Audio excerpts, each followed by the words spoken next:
Sintern is set in Vogelheim, a fictional Swabian state of the Holy Roman Empire occupying the northernish Black Forest around the start of the year 400 AD.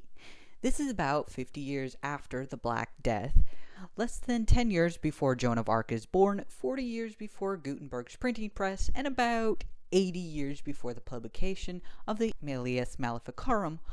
But while witches and, of course, elves play a very important role in my story, they were not the only thing Christian superstition was afraid of during that time, because Jews existed too.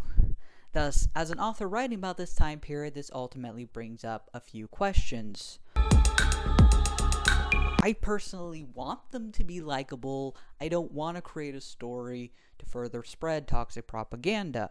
But while Felix is unintentionally Prince Charming, he isn't progressive. While he is kind, his care for others is inherently selfish.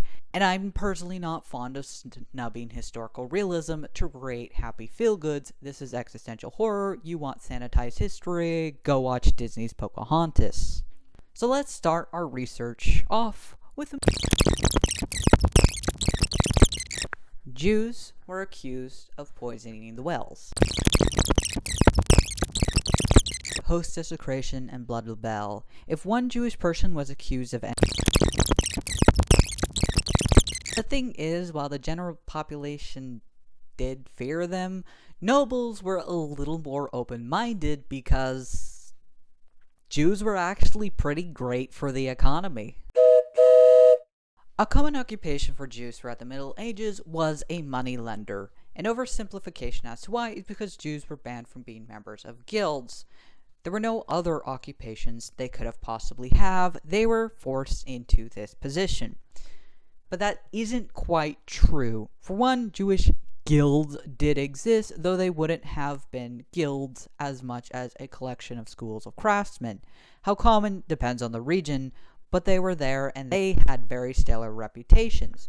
One of these historians have dubbed the Majorca's cartographer school, a bunch of Jewish magic cartographers, navigators, etc., who flourished on the Spanish island of Majorca.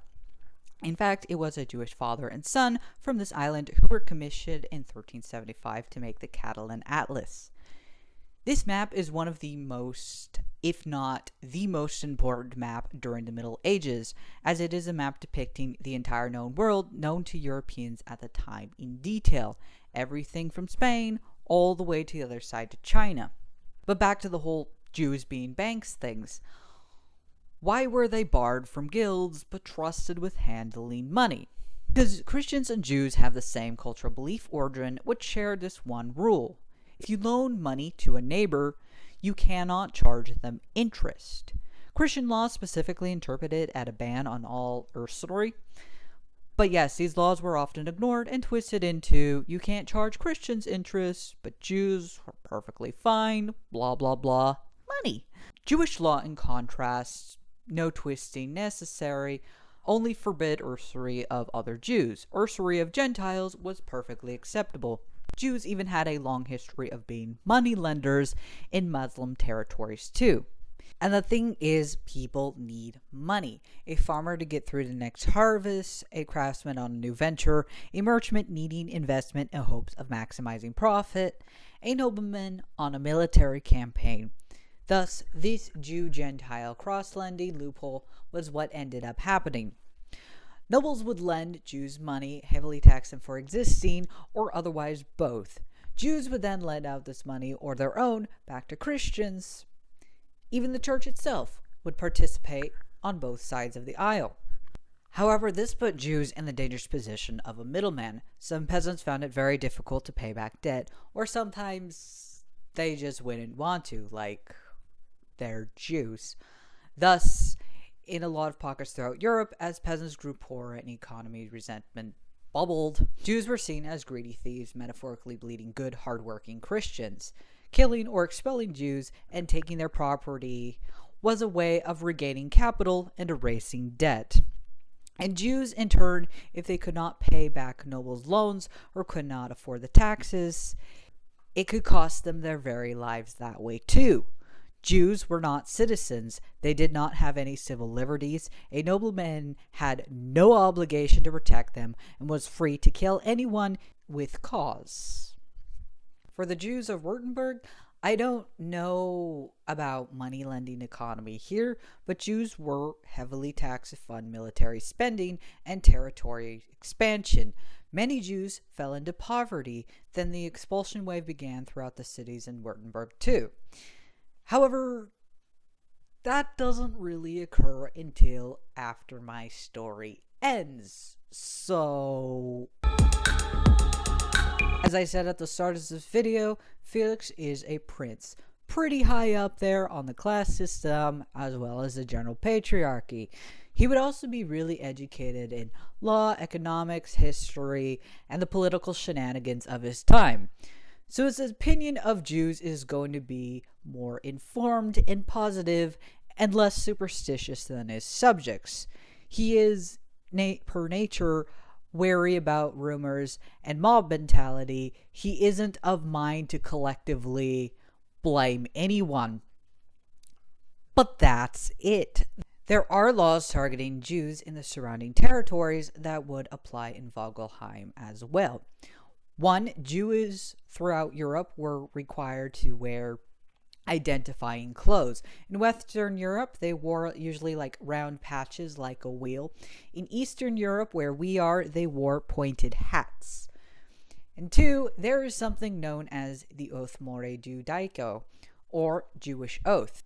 This was something a Jew would have to do in a court of law if they testified against a Christian, the purpose being to prove their words could be trusted.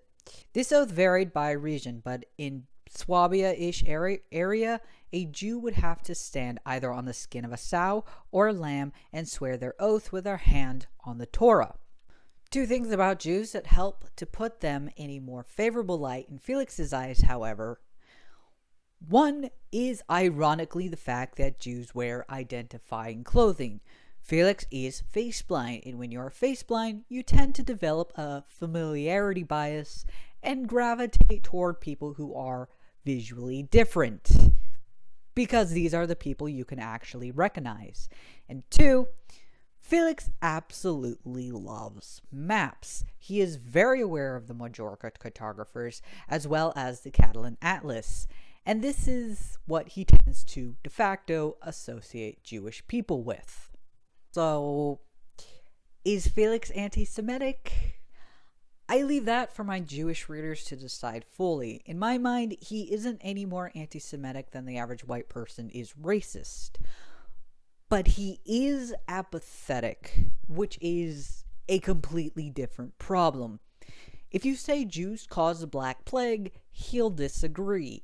If you say Jew at all, he thinks about maps, not child-killing moneylenders.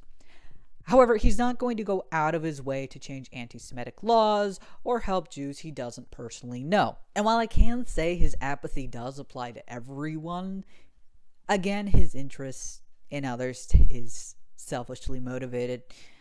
There is unfortunately going to be some pretty specific differences with how he treats Jews and how he treats Christians.